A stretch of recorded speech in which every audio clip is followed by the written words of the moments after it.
La diversidad humana es un hecho real, objetivo e innegable. Es un principio de justicia social que todas las personas, sin importar sus diferencias, sean reconocidas por igual y protegidos sus derechos ante la ley. En Cuba, la defensa de los derechos sexuales como derechos humanos se visualiza como parte de la política del Estado a niveles sin precedentes. La Constitución cubana de 2019 y el actual Código de las Familias legitima las constantes peticiones de la comunidad LGBTIQ+, para que su diversidad de expresiones y orientaciones sexuales sean reconocidas. Para hablar sobre este tema tenemos en nuestro estudio el placer de conversar hoy con la máster en Ciencias Heidi Hernández Iglesias, quien se encuentra con nosotros hoy. Adelante, bienvenida a nuestro programa y gracias por acompañarnos en el día de hoy. Muchas gracias a ustedes por la invitación. Ella es especialista del Grupo de Trabajo sobre Familias. Grupo de Estudios sobre Familias del Centro de Investigaciones Psicológicas y Sociológicas. Efectivamente, y nos acompañará hoy para hablar sobre diversidades sexuales en buen cubano. Acompáñenos. La Articulación Juvenil por la Equidad Social vincula a estas generaciones a la lucha por la igualdad, la eliminación de la violencia y la discriminación. Constituye una red en activo desde más de 5 provincias del país que se involucran en actividades como espacios de diálogo sobre temas de género, así como la transversalización de oportunidades para todos y todas.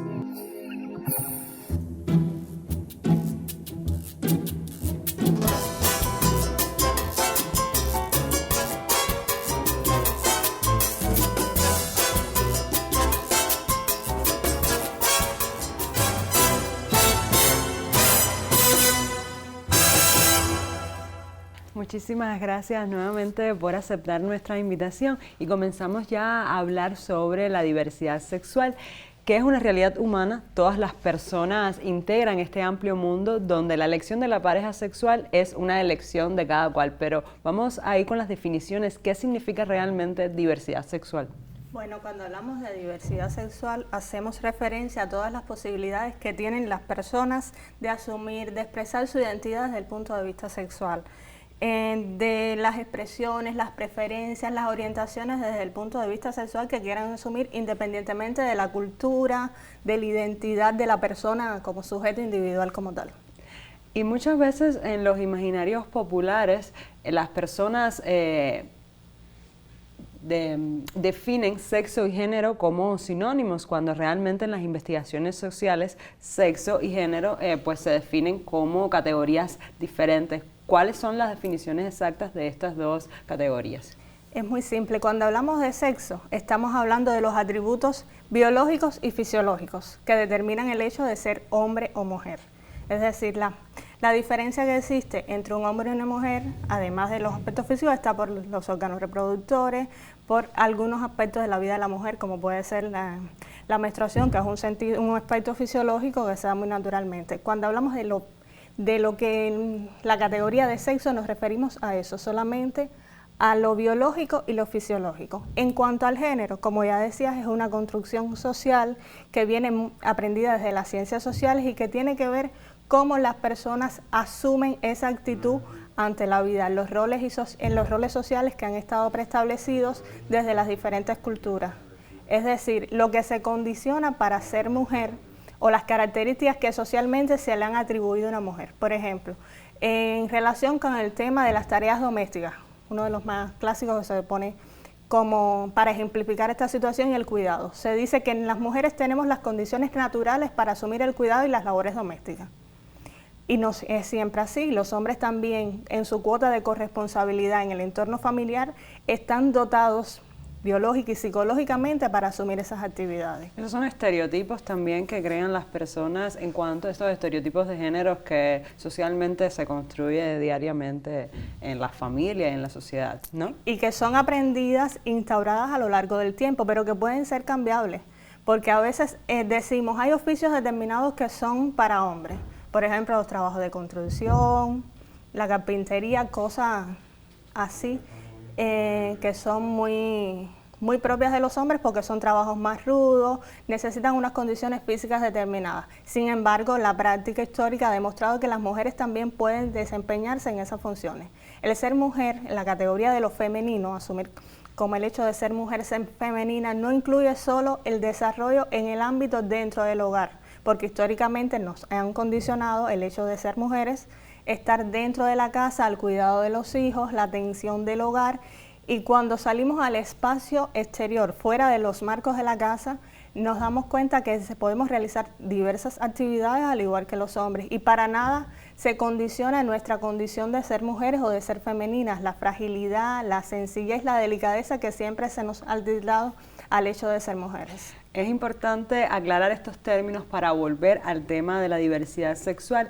En 1990, la Organización Mundial de la Salud finalmente declara que la homosexualidad ya deja de ser una enfermedad dentro de sus postulados, y a partir de ese momento se empieza a celebrar el Día contra la homofobia, la transfobia y anteriormente también la bifobia.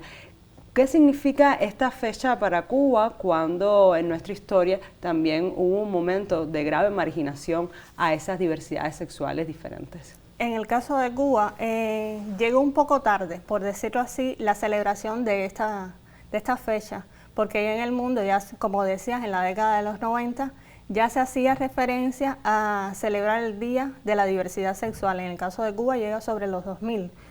Cuba tuvo siempre como herencia, como el caso de casi todos los países de América, que fuimos parte de la colonia, tenemos esa herencia colonial de una cultura patriarcal, machista, que siempre impuso los criterios de las condiciones de que las relaciones de pareja debían ser desde el punto de vista natural y biológico.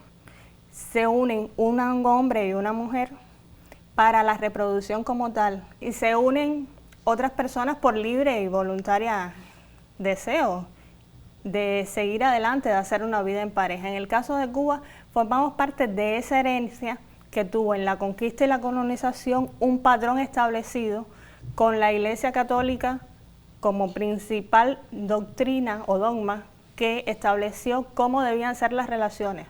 Desde ahí está esta cuota de poder y esta herencia que arrastramos a lo largo del tiempo, cuando vemos que todavía en el seno familiar y en el entorno social se veía o se marginalizaba un poco el hecho de que se unieran dos personas de un mismo sexo. Para Cuba, como para muchos países, ha sido un paso de avance.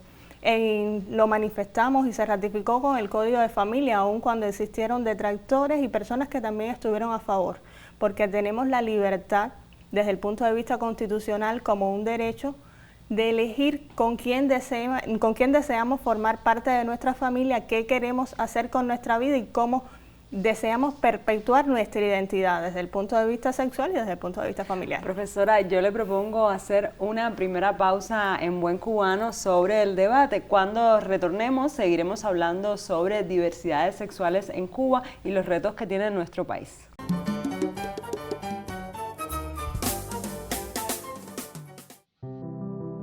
La Articulación Juvenil por la Equidad Social vincula a estas generaciones a la lucha por la igualdad, la eliminación de la violencia y la discriminación.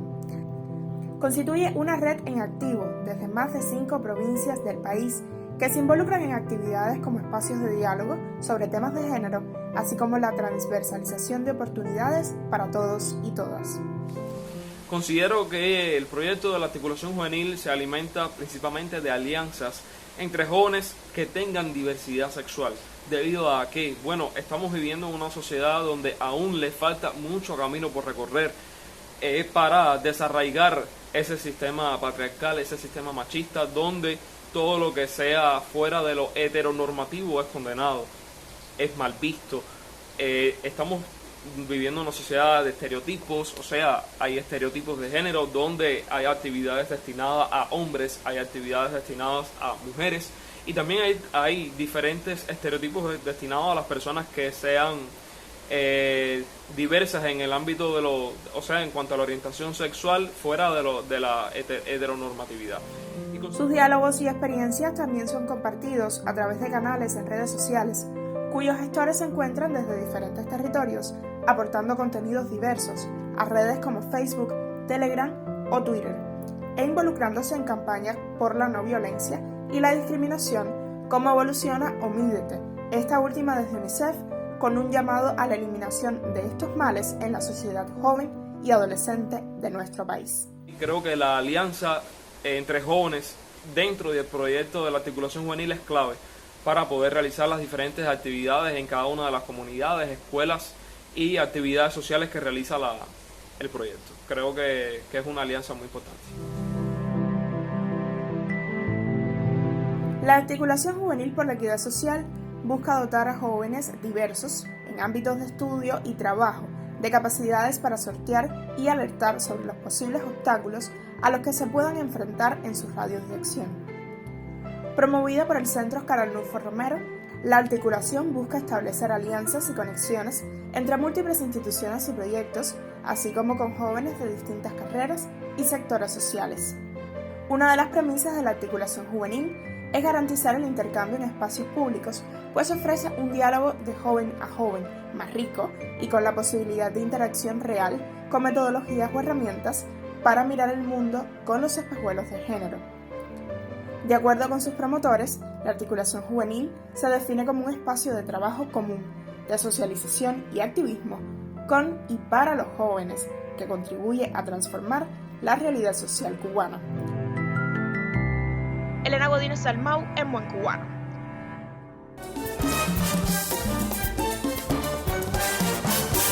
Retomamos el debate en Buen Cubano y ahora seguimos hablando sobre diversidad sexual en Cuba. Desde pequeños los niños y niñas comienzan a mostrar su identidad sexual y en ocasiones son rechazados si esa identidad no es la heteronormativa, como usted bien decía, hablando sobre las dogmas que implantaba la Iglesia Católica desde la época de la colonización.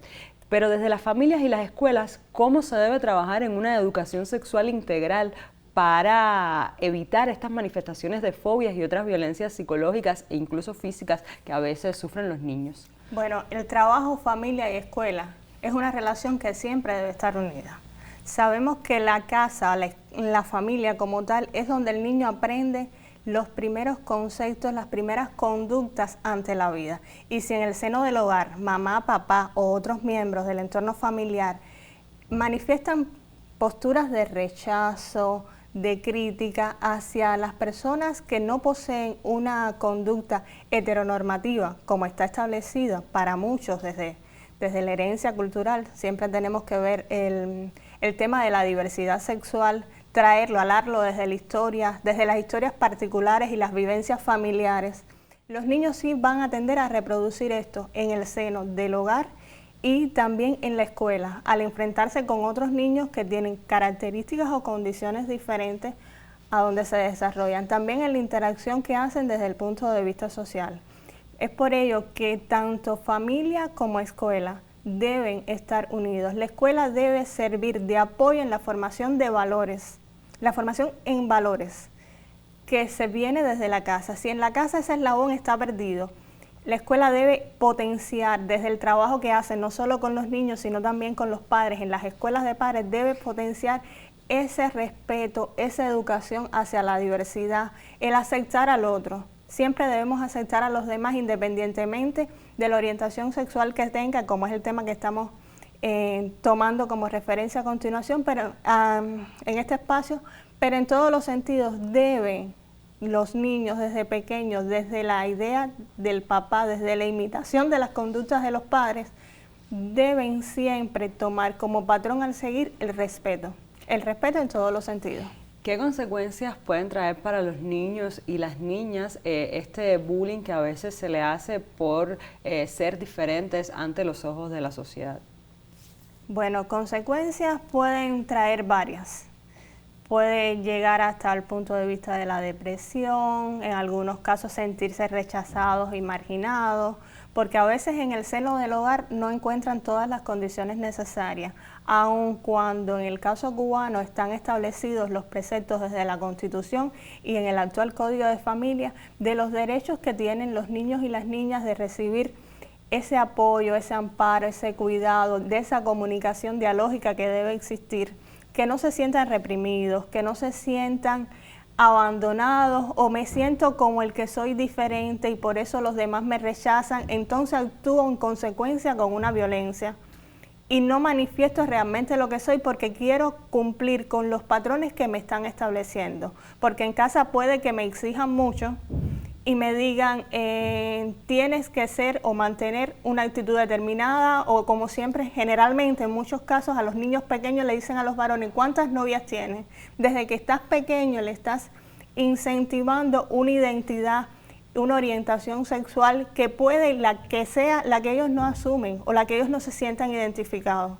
Por eso es importante que los padres, cuando hablo de padres, hablo también de los tíos, los hermanos, los abuelos, todas las personas que están cercanas a ese niño, que influyan desde su formación, siempre mirando y pensando en sus derechos, en las cosas que quiere, que necesita, que le hacen feliz.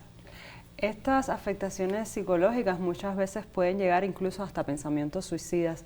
¿A dónde se puede acudir a lo largo y ancho de todo el país para obtener ayuda psicológica y sobre todo también a veces orientaciones jurídicas respecto cuando uno se siente de esta manera o cuando quiere ayudar a otra persona que ve que se siente de esa forma? Lo primero es tratar de no llegar a esas actitudes. Tratar siempre de tener un diálogo con papá, con mamá, con el hermano mayor, con el primo, con la persona que es más cercana. Apoyarse en las redes de apoyo, y valga la redundancia, que pueden estar en el seno familiar, pero que pueden ser amigos, vecinos, que me escuchan, que me entienden.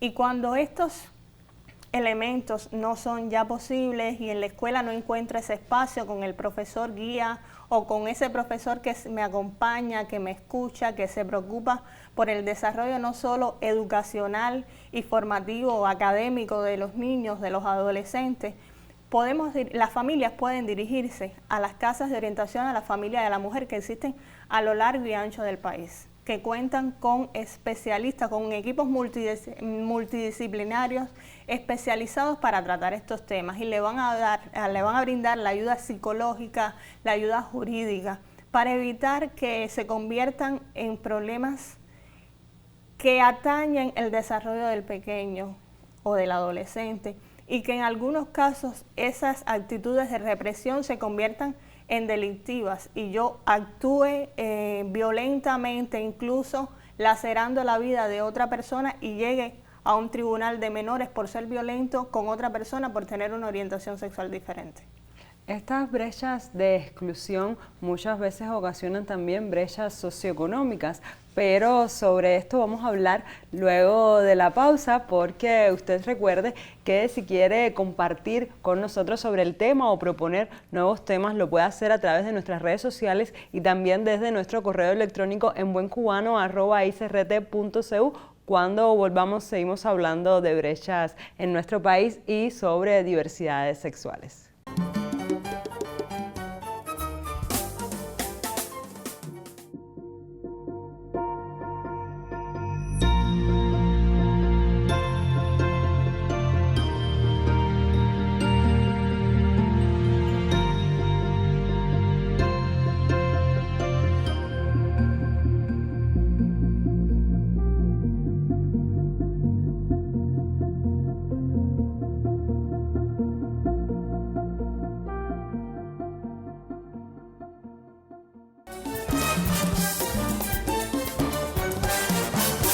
Volvemos a En Buen Cubano y seguimos hablando sobre diversidades sexuales y las consecuencias que pueden traer para nuestro país no aceptarlas. A veces no, a veces estamos hablando antes de la pausa que puede provocar otras brechas socioeconómicas, y a veces estas diversidades sexuales encuentran la prostitución como único camino porque se sienten excluidas en la formación de otros trabajos. ¿Qué trabajo social se hace desde las instituciones cubanas para evitar que esto suceda? Bueno, yo creo que el mayor trabajo social que se debe hacer desde el punto de vista institucional e individual, primero está en conocer nuestros deberes y derechos. Tomaba como referencia el título 5, Derechos y Deberes, Garantías de la Constitución de la República de Cuba, que en su capítulo número 1 establece, y cito el artículo 40, la dignidad humana es el valor supremo que sustenta el reconocimiento y ejercicio de los derechos y deberes consagrados en la Constitución, los tratados y las leyes. El artículo 42 dice o plantea que todas las personas son iguales ante la ley, reciben la misma protección y trato de las autoridades y gozan de los mismos derechos, libertades y oportunidades, sin ninguna discriminación de género, edad, origen étnico, color de la piel, creencias religiosas, discapacidad, origen nacional o territorial o cualquier otra condición o circunstancia personal que implique distinción lesiva a toda dignidad humana. Todas tienen el derecho a disfrutar de los mismos espacios públicos y establecimientos de servicio. Asimismo, reciben igual salario por igual trabajo sin discriminación alguna.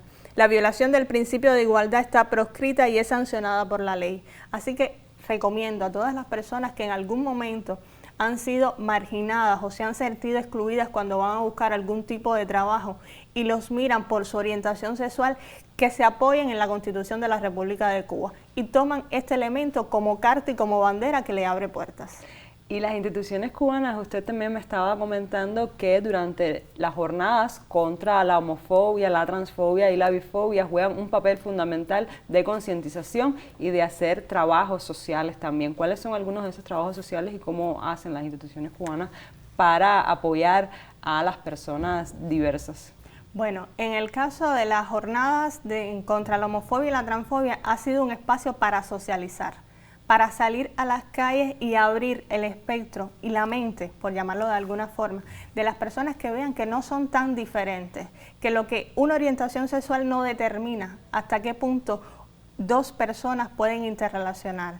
Tenemos en el quehacer institucional el trabajo que ha realizado el CNC a lo largo de la vida, el Centro de Estudios sobre las Juventudes con su trabajo directamente en la adolescencia y con los jóvenes, vinculados a formar esos valores y esas capacidades y dotarlos de herramientas. También tenemos las acciones que ha hecho el Centro de Investigaciones Psicológicas y Sociológicas, al cual represento, y especialmente el Grupo de Estudios sobre Familia, que es el del que formo parte, que en nuestro proceso de trabajo en los barrios y en el accionar, en las alianzas que hemos creado con las distintas escuelas e instituciones de salud, dentro de las comunidades hemos intencionado el tema, porque consideramos importante que para poder cuidar, para poder aprender durante la vida, es necesario tocar temas puntuales.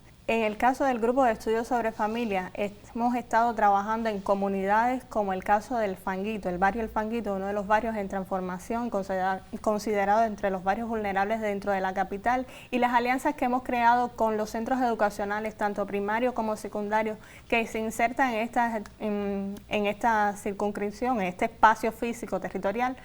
Hemos potenciado como parte del diálogo intergeneracional tocar estos temas, formar en valores en los pequeños. Siempre vemos que es muy importante acercarnos a las escuelas, porque las escuelas son el centro que irradia la educación y son las personas que forman los hombres y las mujeres del mañana, independientemente de la orientación sexual que tengan. Efectivamente, profesora, y usted hacía referencia a la Constitución de la República y también hacía referencia al Código de las Familias, y si bien a veces la evolución legislativa va por un lado, la evolución en cuanto a la estructura social, en cuanto al pensamiento, va por otro lado, y no siempre van de conjunto. Si bien en Cuba se han visto cambios significativos en el pensamiento de las personas, con los debates al Código de las Familias se evidenció que todavía quedaban reticencias en cuanto a estos temas.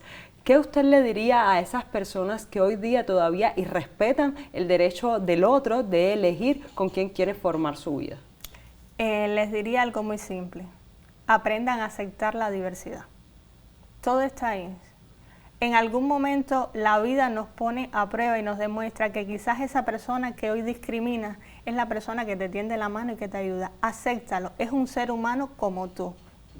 Puede hacer las mismas cosas, puede ayudarte, puede demostrarte que es mucho mejor persona tal vez en ocasiones que tú misma. Hay que aprender y respetar la diversidad. Respeto y tolerancia, estas son las palabras que deben quedar claras. Yo le agradezco a usted su presencia hoy en Buen Cubano. Gracias a ustedes por la invitación. Y les recuerdo que Cuba eliminó en 1997 la referencia a la homosexualidad como agravante de un delito en el Código Penal. En 2013, el Código del Trabajo prohibió la discriminación por orientación sexual y en 2017, el Plan de Desarrollo Económico y Social hasta 2030 incluyó como principio la no discriminación por orientación sexual e identidad de género. Sin embargo, desmontar los prejuicios sociales, despatologizar las orientaciones sexuales e identidades de género y crear una sociedad donde predomine la equidad a partir del reconocimiento, la aceptación y el respeto de lo diverso continúa como algunos de los retos que tiene Cuba por los años venideros.